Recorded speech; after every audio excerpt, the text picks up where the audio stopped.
Today I'm going to explain the action, drama and thriller movie 7500, released in the year 2019. The movie is about the hijacking of a flight from Berlin to France. Some terrorists try to hijack the flight, but an American pilot risks everything to protect the passengers. But before we begin to tell you the story, please subscribe to our channel, as we really need your support to grow and keep making these amazing recaps. Thanks from the team of IMDb 8 Recap if you have subscribed, and beware of the spoilers. The movie opens at the Berlin airport, where the flight to Paris is being prepared. First, Captain Tobias Ellis takes his seat in the plane, and two hostesses, Natalie and Gokes, also take their positions in the flight. Soon Captain Michael Lutzman enters the cockpit. He meets Tobias and gets some more flight information. When Michael goes out of the cockpit on some errand, Gokes approaches Tobias. We learn here that she is Tobias' girlfriend, and they also have a 2-year-old son who is staying with Gokes' mother. When Michael returns, he finds Tobias and Gokes talking and asks Tobias about it. Tobias tells him the truth but also says that they both keep their private lives separate during work. All the passengers start boarding the flight. Initially, 2 passengers are missing from the flight. Michael orders the plane to take off without them, but the passengers suddenly arrive and the plane is ready to take off. Total 85 passengers are aboard on the flight. The cockpit door is locked. Michael makes an announcement to the passengers and informs them about the departure of the flight. The cockpit bell begins to ring shortly after the plane begins to move on the runway. Natalie is at the cockpit door when Michael checks on her. Michael opens the door. Natalie asks them about the food, and after taking the order from the 2 pilots, she goes back and the door is locked once again. Both pilots get busy flying the plane.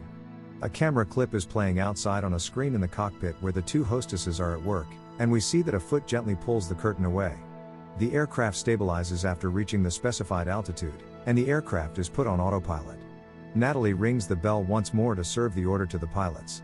Michael opens the door as Natalie enters the cockpit. Suddenly, 2 men enter the cockpit behind her and attack the pilots. Tobias manages to push one of the hijackers out of the cockpit, and the door closes once again. He then attacks the other man, who is stabbing Michael, and knocks him unconscious by hitting him on the head with a fire extinguisher. The hijackers did not have a proper weapon, but instead they attack the pilots with shards of glass. Tobias' left arm gets injured, while Michael is stabbed several times in the stomach. Tobias contacts the control tower and gives them the code 7500, which means the flight has been hijacked. Meanwhile, attempts are being made by hijackers to open the cockpit door from outside. Tobias receives orders from the control tower not to open the cockpit door under any circumstances and to turn the plane back for an emergency landing. Tobias takes the tape out of the first aid kit, ties the hijacker's hands, puts him in the seat, and fastens him with the seat belt. Outside the cockpit, there are 3 more hijackers who have taken all the passengers hostage. Michael dies from profuse bleeding. Tobias tries to give him CPR, but it's too late. He reports Michael's death to the control tower. Tobias reassures the passengers that the situation is under his control and that they will land back in 20 minutes. Hijackers are constantly hitting all kinds of heavy objects on the cockpit door, but the door is not opening. Eventually, a hijacker brings a hostage on camera and threatens Tobias with killing the passenger if he doesn't open the door. Tobias talks to them and explains that he can't. Tobias contacts the control tower and informs them of the situation, but the authorities tell him that he knows he can't open the cockpit door under any circumstances. Tobias becomes very sad as the hijacker kills the passenger. When the hijackers notice that the cockpit door is not opening, they bring Gokes in front of the camera. Now Tobias becomes so helpless that he talks to the hijackers and threatens them that if they do anything to the hostess, he will kill their partner in the cockpit, but the hijackers have no effect. Tobias pleads with the passengers that there are 3 of them and they don't have any weapons other than shards of glass. They can defeat them, but the hijacker goes out with Gokes. Tobias talks to a young hijacker and tells him that he knows he doesn't want to kill anyone and that he can stop his partner. However, the hijacker begs Tobias to open the cockpit door, or else he and his partner will kill all the passengers one by one. Then the hijacker returns with the Gokes and kills her by slitting her throat, even though his accomplice stops him. Tobias sobs uncontrollably, but he is unable to open the cockpit door for the sake of the other passengers' lives. As Tobias re-engages in piloting the plane, the hijacker regains consciousness. He frees himself from the seatbelt without making a sound. Before Tobias can stop him, the hijacker attacks Tobias and opens the cockpit door. Meanwhile, the passengers outside start fighting the hijackers on Tobias's advice, but seeing the cockpit door open, the younger hijacker enters the cockpit and closes the door again. The hijacker, who appears to be their leader, opens his arms and takes control of the plane. He tells the young hijacker to kill Tobias, but the boy doesn't and ties Tobias' hands. The leader hijacker contacts the control tower and reveals that he has hijacked the flight.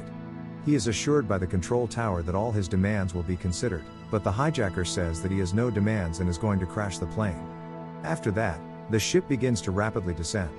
The younger hijacker panics as he notices his days are numbered and tries to stop his leader from doing so. When he realizes that the leader hijacker will not stop, he slashes his throat with a shard of glass. The leader hijacker goes to the boy and tries to kill him, but the boy stabs the leader hijacker in the stomach and kills him. He then quickly opens Tobias' hands, and Tobias immediately stabilizes the plane. When the boy learns that Tobias is landing the plane, he forbids him to do so and tells him to land the plane somewhere else, but Tobias explains to him that the plane is about to run out of fuel, and after refueling they will take off again and drop them off wherever the boy wants. The boy agrees, and Tobias asks the boy to help him land the plane. Tobias guides the boy, and they soon manage to make an emergency landing. Passengers are evacuated through the emergency exit door. The hijacker boy panics when he sees the police at the airport and sees his end. He tells Tobias to sit down in his seat and threatens the airport staff over the speakers to refuel the plane in half an hour or he will kill the pilot. But the police tell him that if he does anything to the pilot, none of his demands will be met. Tobias forbids him to do so and tells him to surrender, but the boy doesn't listen to Tobias. While waiting to fill up with fuel, the boy introduces himself to Tobias and gives his name as Vedot. Tobias also tells him his name. Vedot tells him that he lives in Berlin and has no one in this world. Tobias tells Vedot that he is American and has a 2-year-old son.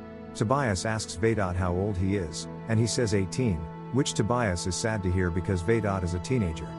The police tell Vedot that his voice is not sounding well due to the rain, so he should open the window, and Vedot does so. Vedot learns from the mobile phone news that he is surrounded by forces, and knowing all this, he panics a lot. He puts Tobias on the seat. Meanwhile, Vedot gets a call from his mother, who expresses her displeasure at Vedot's action. Vedot threatens the police by holding a shard of glass to Tobias' throat. Tobias tries to convince him not to do this and to surrender because he knows that Vedot is just nervous and doesn't know what to do. Before Vedot can injure Tobias, a bullet hits Vedot in the right breast.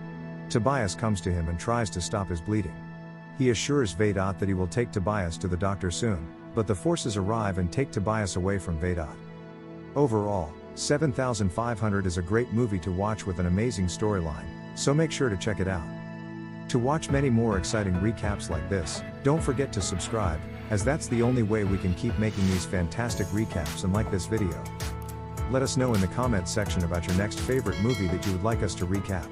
Thanks again for watching and stay safe and healthy.